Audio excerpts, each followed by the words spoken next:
कथित खिचडी घोटाळा प्रकरणात ठाकरेंचे निकटवर्तीय सूरज चव्हाणांना जामीन मंजूर। आज पत्रकार परिषद घेऊन आरोपांवर उत्तर देणार। सगळेच गद्दार होऊ शकत नाही हे सूरजने दाखवून दिलं। उद्धव ठाकरेंकडून कौतुक।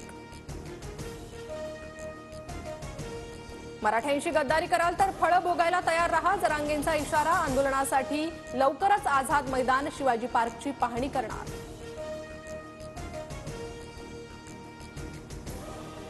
चौफेर टीकेनंतर अभिनेता राहुल सोलापूरकरची दिलगिरी। शिवरायांचा अपमान करण्याचा हेतू नव्हता, तसा विचारही करू शकत नाही।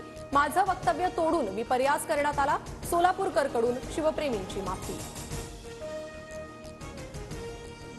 अभिनेते राहुल सोलापूरकरांच्या पुण्यातील घराबाहेर पोलिसांचा मोठा बंदोबस्त। विविध संघटनांनी दिलेल्या आंदोलनाच्या इशाऱ्यानंतर खबरदारी।